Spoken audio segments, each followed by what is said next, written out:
good evening, workers, doom scrollers, and accidental historians.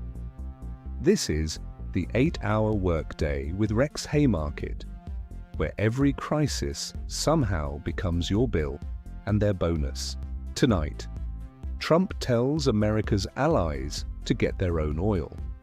The Iran war keeps rattling shipping, fuel prices, and global markets. The economy says everything is fine right as regular people get hammered at the pump. Cuba gets a sanctioned lifeline. And establishment Democrats keep spending more time panicking about Hasan Piker than asking why young people don't trust them anymore. Let's start here. Because sometimes history arrives not in a treaty, not in a speech, but in a post that sounds like a mafia boss doing foreign policy. Trump said, countries struggling with fuel because of the Strait of Hormuz should either buy from the United States or go to the strait and just take it. Reuters and AP both framed the comments as part of Trump's anger at allies who didn't do enough to back the US war effort against Iran. And that matters, because this is bigger than one unhinged post. This is a worldview. For decades, the American-led order sold one basic promise: stay in the alliance system, stick with Washington, and the US helps keep trade, shipping, and security stable. That was the pitch. Now the pitch is, didn't help us bomb Iran? Fine. Sort your own oil out. That is not leadership. That is transactional empire. Reuters also reported the Pentagon would not clearly reaffirm NATO's mutual defense commitment without kicking it back to Trump, and that sharpens the whole picture. Because once allies stop believing the umbrella is real, they start looking for other umbrellas, or they build their own. That is how global order starts to crack. Not all at once, not with one dramatic collapse, but piece by piece, alliance by alliance, guarantee by guarantee, until everyone realizes the system is no longer a system, it's a loyalty test. And let's be honest, if Washington is telling allies the sea lanes are only safe when they're politically obedient, then the message is simple. The empire is no longer pretending to be neutral. It's a subscription service with penalties. Story 2, Iran war, shipping chaos, oil shock. Now to the war itself. The Iran conflict is still hammering energy markets and threatening shipping through the Strait of Hormuz. AP reported US gas prices pushed above $4 a gallon on average. And that alone tells you this isn't some distant regional problem, you are already paying for it. AP also reported a Kuwaiti tanker was struck by an Iranian drone near Dubai. No deaths reported, but the message is obvious: shipping is vulnerable. And when shipping is vulnerable, everything gets more expensive. Reuters also reported US officials say the next few days could be decisive, while Tehran threatened US businesses in the region. So the risk here is not just war, it is widening war, more disruption, more panic, more price shocks. And the answer from Washington? Apparently, why don't our allies just go seize some oil themselves? Wonderful, elegant, very stable genius stuff.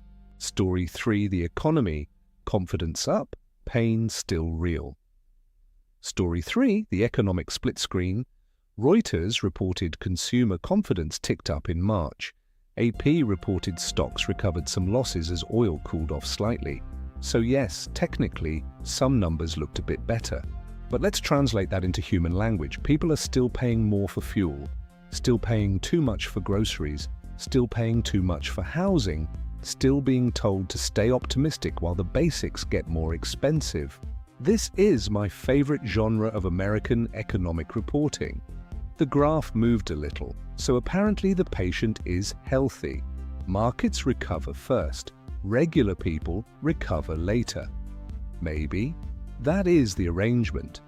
Your pain is temporary, they say. Their gains are structural. Story 4, Cuba gets oil. Reuters reported a Russian-flagged tanker carrying around 700,000 barrels of crude entered anchorage at Cuba's Matanzas port. It is the first major oil delivery in months. And it matters because Cuba has been dealing with severe shortages, blackouts, and wider pressure on daily life. Transport, healthcare, agriculture, basic infrastructure. And here comes the hypocrisy. After months of sanctions pressure helping choke off supply, the system suddenly rediscovers humanitarian flexibility when the suffering becomes too obvious to hide. One tanker gets through, and suddenly everyone wants credit for mercy. That is not mercy, that is arson, with a press release. Story 5. Hasan Piker and Democratic establishment panic. And finally, Hasan Piker and the establishment Democrat meltdown around him. The real story here is not just Hasan, it is what he represents. A political media figure who reaches younger people more effectively than much of the Democratic consultant class. And that makes the establishment nervous, very nervous, because Hasan talks plainly about war, power, money, media, hypocrisy, and political cowardice. Do I agree with every single thing he says? No, that is not the point. The point is this: he is not the reason younger voters distrust the establishment. He is benefiting from that distrust because he sounds more honest than the people who keep managing decline and calling it pragmatism. Establishment Democrats keep trying to make figures like Hasan the scandal, but the real scandal is why so many voters, especially younger ones, feel completely alienated from the official political language of the party. You cannot spend years defending war logic, consultant politics, donor-safe messaging, and elite panic management, then act surprised when people drift toward voices that sound angrier, clearer, and less owned. Hasan is not the problem. The vacuum is the problem. He just knows how to speak into it. So that's March 31st, 2026. Trump tells allies to get their own oil and says the quiet part out loud about what the American-led order has become. The Iran war keeps rattling shipping, energy, and prices. The economy wants applause for surviving conditions it helped create. Cuba gets one more narrow breath of relief. And Democrats keep acting more threatened by anti-war internet voices than by their own collapsing credibility.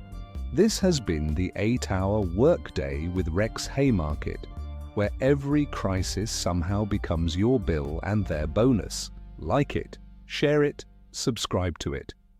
And remember, when an empire starts telling its allies to fend for themselves, that is not strength. That is decline with branding. Mind the static, mind the spin, and mind who profits.